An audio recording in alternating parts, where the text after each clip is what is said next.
Okay. Okay. So as Glenn said, I'm here today to talk about microaggressions, and this is a dry topic, I'm afraid, but it is also enraging. So, and there's a lot of it. So I'm going to be starting with just the definition of different kinds of microaggressions, then talking about the perniciousness of it, the problems they present, the problem as a spiritual matter, and then hopefully I will be able to talk a little bit about the kinds of things that we can do to combat them, what you do when you're confronted with them. So, without a lot of ado, when I started this, as the introduction said, I thought of microaggressions more as small slights, and it turns out I was wrong. Technically speaking, they're called micro because they are face-to-face. Macroaggressions are when you have structural inequalities.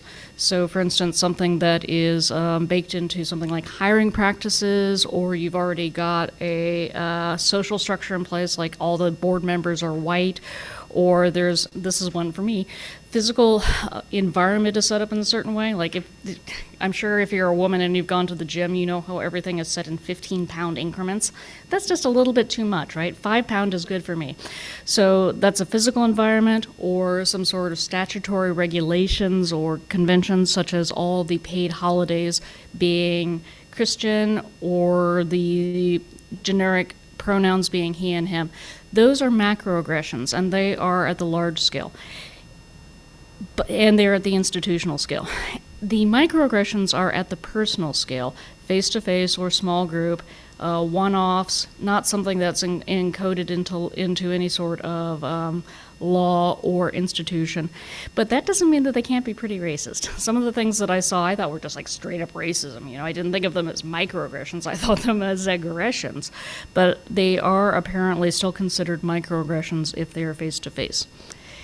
The taxonomy I saw, I read a textbook.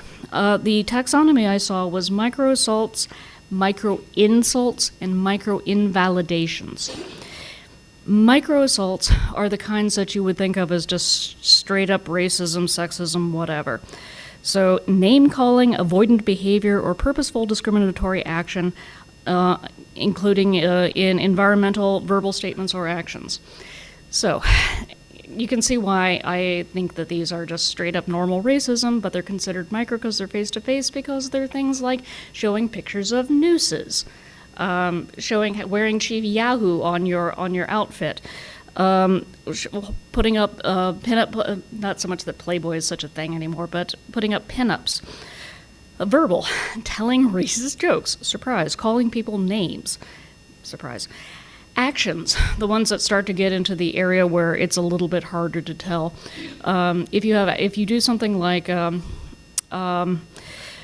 prevent your kid from dating somebody from a certain ethnic group, or you prefer candidates based on gender, even when there's absolutely no reason to, including what's on the resume, for instance, saying that men can't be preschool teachers, or if you try to push your students into having more fun in the appropriate club, like girls don't go to chemistry club, go over here. Okay, that sort of thing is still considered to be a microaggression because it is face-to-face. It is not something that is inscribed in any policy. It is not institutional. It's an individual decision. Now, it's enacting a lot of official prejudices. It's putting those into play, but it is not macroaggression because it is not at the institutional level. It's still pretty obvious. The ones that we think of that are more likely, the ones that we're more likely to think of as microaggressions are the ones that are a little bit more pernicious. And I was going to spend more time talking about those because they are, interesting is not the word I would want to use about them, but it is what they are. Oh, by the way, those kinds of microaggressions mostly come about when people feel anonymous. So I don't know if you saw, but the Proud Boys were marching in Washington, D.C. again. Good job, America. I'm from the U.S., so I can talk smack about us. So they're anonymous, they're online, or they're masked. They think they have local sanction. There's nobody from the out group. It's all straight people, it's all white people, it's all men, whatever. or the person in power is encouraging it. You have a racist boss. Or occasionally when you lose face because of drugs, stress, stupidity. Roseanne Barr, I don't know if you remember, back in like 2015, 2016, said something incredibly racist, which she then blamed on Ambien. So good for her. So that's when those mostly occur. The other kinds that are harder to see, it's not as easy to call them out. And so that's the next two categories, micro-insults and micro-invalidations. Micro-insults, there was a whole taxonomy. It was great. So one is ascription of intelligence or stupidity to a group. And this is often done through backhanded compliments. And I have to say that I was guilty of this as a teenager. I was a white teenager in Ohio, so I was a freaking moron. But I thought that articulate was a good word to describe black people. And of course now, you just want to like hit myself with a frying pan, because articulate just means that you can speak coherently and well enough. It's not like a genius sort of thing. It's just basically saying you met the bar. So implying that black people usually don't meet the bar. Or what seems to be a benevolent thing, like assuming Asian people are good at the sciences and math, like, oh, you can help me with my homework. Why? Well, Or that what I got quite a lot, because I was a math major, that women suck at math. So sometimes these are backhanded compliments, sometimes they are, or sort of weird, out-of-place compliments, harder to see. Abnormality, another kind of micro-insult, calling things that are weird gay. And this does happen quite a lot online. Young people still call each other gay all the time if you play online games. They also call each other autistic, or there's the R word, or implying other things like all gay men are into stuff. That only some racial groups have stable family setups, that some groups of people it's all single mothers and absentee fathers. That some religious groups, they marry children, or they practice polygamy. Sometimes, occasionally, with disabilities, as I said, especially with mental illnesses, and sometimes with physical illnesses, talking about how people are weird. But usually they're in sort of passing, calling somebody weird or gay.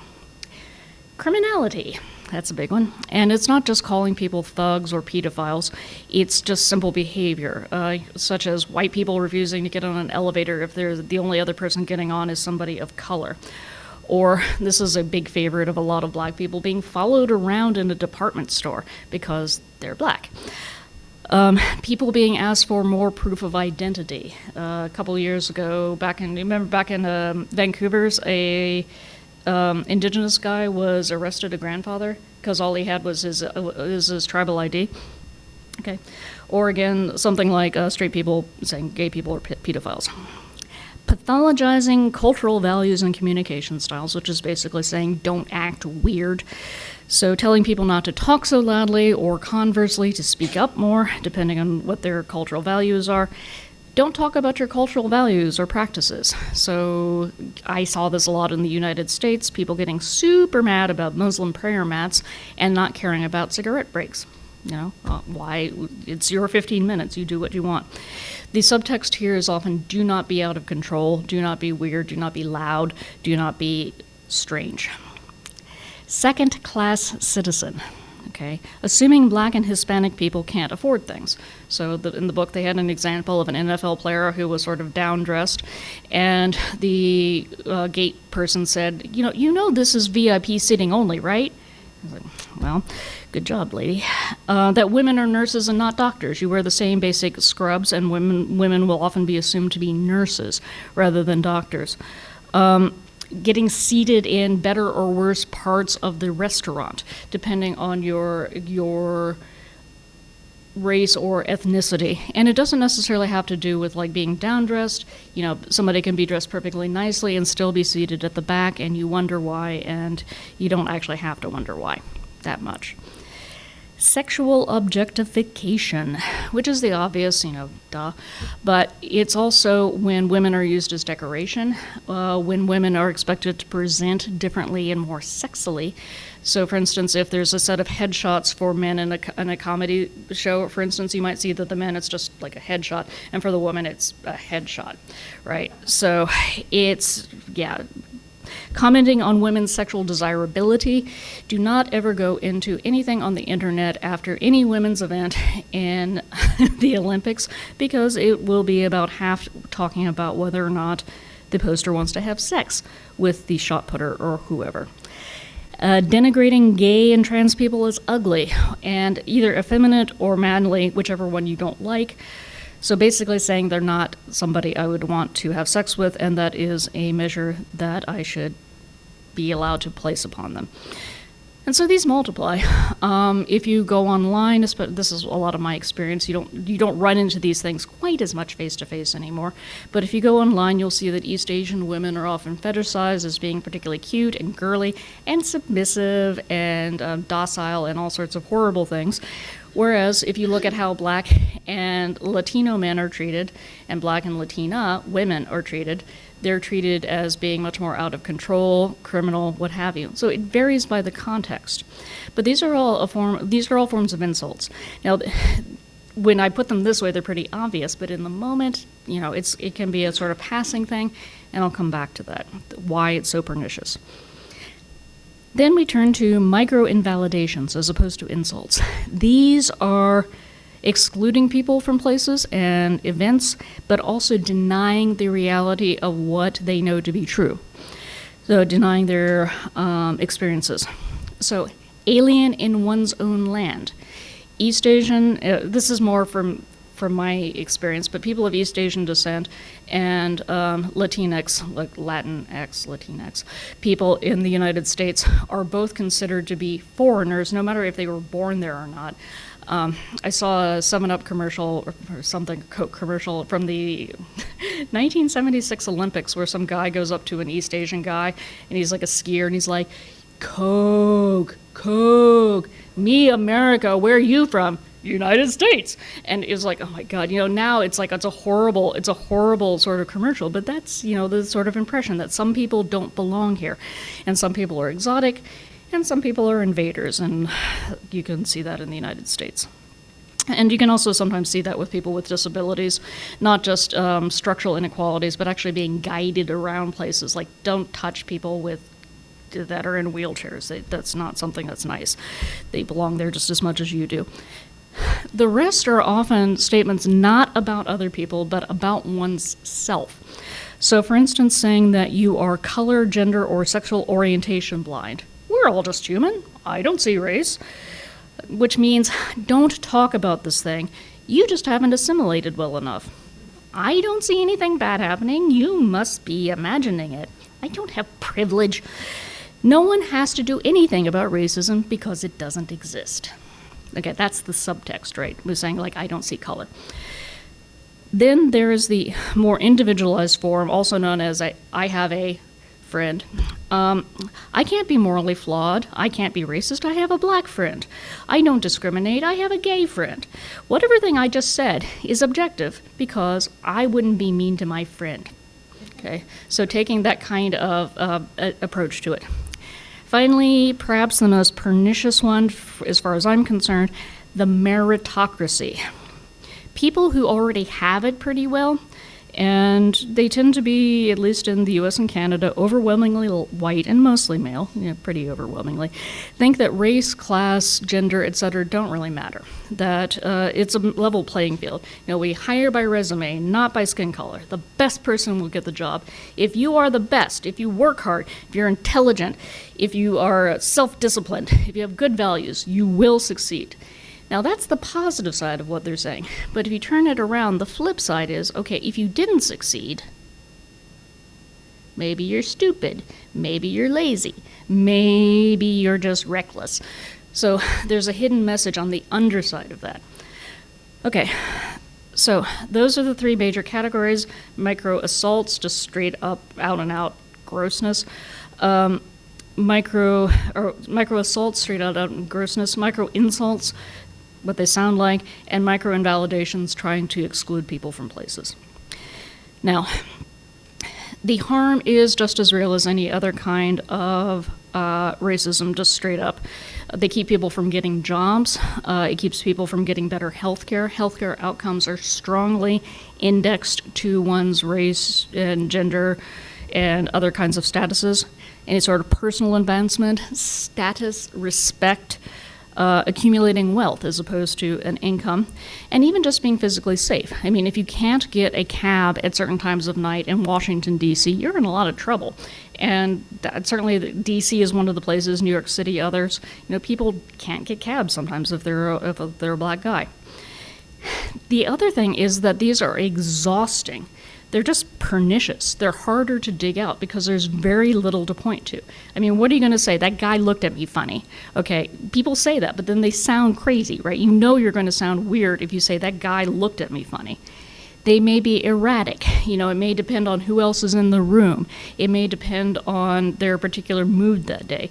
It's not necessarily, it's going to be something you can track, maybe, but not in the short term. They have the strain of guesswork. Was that sexist or not? I'm actually not sure. Was that just weird or what? Dave Chappelle had a bit where he was standing in line at a restaurant, and he was trying to decide what he wanted, and this white guy said, "You want the chicken." And Dave Chappelle says, "How'd you know that?" "Well, down here in the South, we know that black folks have a special relationship with chicken." And Dave Chappelle's like, have you ever had somebody be so racist you didn't even realize they were being racist? Because that's how it can go sometimes. Sometimes you don't know if you're just crazy or that person actually just said that, or, maybe everybody else deserved that position more than I did. I don't know. As I said, it has many different forms and contexts. For instance, somebody now hanging up a noose, it can mean two things now. It can mean not just black people, but it can also mean trans kids, because a lot of trans kids are famed to commit suicide. That's the stereotype now. And so people put up nooses sometimes to talk. This is exhausting. Just talking to you about this is exhausting.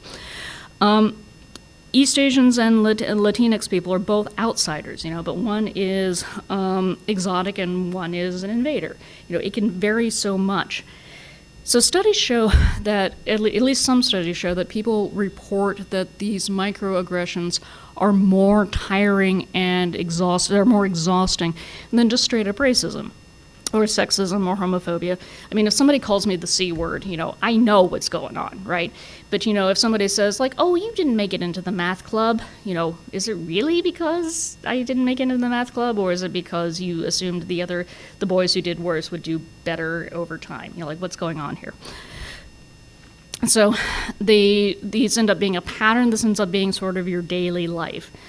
You have to get used to it and work around it. I mean, people in these studies will talk about having to get used to it, taking it as part of daily life, trying to explain it over and over again. Every single time you want to talk about this, you have to explain the whole thing all over. And the fear of speaking up, for fear of insulting the dominant group, or the next problem, which I will talk about. Because these don't always come from a place of intentional prejudice or even, conscious prejudice. So there are a lot of people who don't mean to cause harm. Apparently there's a term for this. It's called aversive racist. People who think that they're not prejudiced, but do have some sort of much stronger feeling for their in-group, for white people, for men, for women or whatever, or some feeling, some opposite feeling for people of the out-group, but they don't think that they're acting on it, or they may not even be aware of it. These actions are also often more invisible to the privileged group because this is not part of their daily life. It may be something that they do and forget about, but the people that they do it to have to live with it every day. Again, they're subtle, they're indirect. It's easy to underestimate the number and just the impact that they have, no matter how much people say. And so it's not necessarily the overt racists or the overt sexists, the overt homophobes who are the problem. It's the people who think they are moral, fair-minded, and decent, who just learned their biases from a young age and have never really confronted them. And that ends up being part of the problem, right? Because it's much harder to say, yo, stop doing that. Using the N-word's one thing, but then talking about urban, calling somebody urban, is that code or not?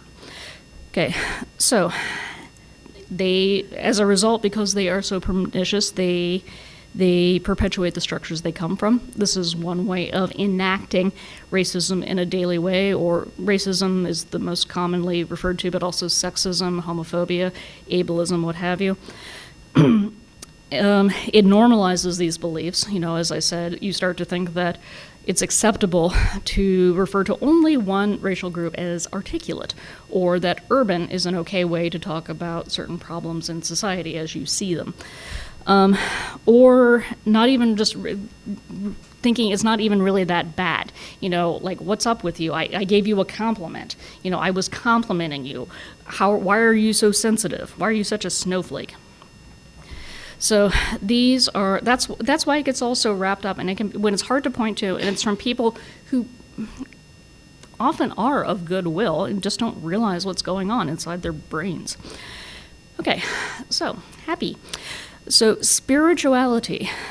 This is demeaning, mostly, of course, to the people who are the targets of it, but it's demeaning to the people who perpetuate the bad beliefs about others. The major thing is to accept the statement that, all of us have racist beliefs, whether or not we want to believe that. We all grew up with these. Like I said, white teenager in Ohio, 1980s. I know that I learned a lot of things, and it wasn't, I very rarely heard the N-word, but I lived in a city that they forcibly desegregated by buses, right? They forcibly bussed kids from one school to another. So we learned these. We learned just by watching our parents and our family members and our friends who was safe to hang around, who you kind of held yourself, close together with, what terms you use to talk to other people, you should be friends with, whom you should date. You learn these things as a kid and a young adult. So it's a job. This is a job. Being good is a job. It's not just the absence of evil intentions. You do have to actively examine the things that you say and realize that they can have a bad impact, even if you didn't mean it that way. And it can be hard to accept this about yourself. It's not a pleasant thing to realize or to think about, but it's part of our job as human beings Unitarian Universalists, to say, okay, this is not silly or inconsequential. If somebody tells me that they are doing persistent harm, that I am doing persistent harm, that we are doing persistent harm, then I should do something about it. Why does it bother you to be called a racist? I have seen plenty of racists who say, oh no, don't call me a racist, that's the worst thing to be called. It's like, it's not the worst thing to be, okay? It's the worst thing to be called, okay? So make sure that the difference in your heart when you're looking at this is it what other people think of me or what I feel for those people, for the people that I am degrading? Okay, and just as in passing, this was actually part of the entire debate over whether or not to add that eighth principle. A lot of people said, well, the first principle kind of covers this. A lot of the other principles also cover this. Why do we need an eighth principle to restate that? Well, we needed an eighth principle because it didn't work, okay? Because the other principles didn't cover those bases. And we needed to add that to make sure that that those issues were being explicitly called out. That's part of listening. That's part of believing that harm has been done, is accepting that the measures that you thought were enough have not been enough for the people who are affected. So, on a more chipper note, what can we do when you're faced with this? Okay, the basic idea is don't let it slide. If you see it or you think you see it happening, call it out. Okay. One of the strategies that was suggested was to make the invisible visible, which is to be prepared to read between the lines. If somebody says, urban, like, what does that mean? Are you talking about inner city groups in all their varieties, or are you talking about specific ethnic group? This is in large part so you can talk to people and reassure them that no, they're not crazy. There was something weird going on there. I don't know what was happening, other than kind of racist or pretty racist. Call it out. That sounds sexist. Point out absurdities. Oh, thank you for telling me I speak English well. You do too. Yeah. Challenge stereotypes. I'm black. Some of us swim. Generalize the supposed trait to everyone. I'm pretty sure everybody's greedy, not just Jews. Ask for clarification. Wait, did you really mean? Such and so. Rephrase vague statements. So, what you're saying is, spell it out. Disarm. Just basically refuse to go there, interrupt, and say, no, we're not having this conversation. Set limits. I can't tolerate this. Disagree. That's not how I see things. That's not how I remember things. I was there, and that's not what happened. Describe what's happening. It seems to me that you keep promoting people just like yourself. Okay, you're asking me for my help? That's what's going on. Actually exclaim in surprise or disgust. They hired him because he's in a chair. Dude! That's my favorite one, dude. Come on. Remind people of the rules. This is written down, and we already told you not to do this. Okay. Educate is the next major category. Discuss the difference between impact and intent. Again, just because you didn't mean it to be bad doesn't mean that it didn't hurt somebody. Deflect generalizations by referring to specific examples, saying, okay, so you think all Muslims are misogynist? I'm pretty sure that Ahmed volunteers at a rape crisis center. Appeal to principles. I know you want to help the community, but you can't do it if you're doing it this way. Okay. Point out commonalities, the humanity between the offender and their target. Okay, so you don't like lesbians. You should love Laura. She bikes, she's got dogs, and she's a vegan. You guys should totally get on. Suggest empathetic point of view.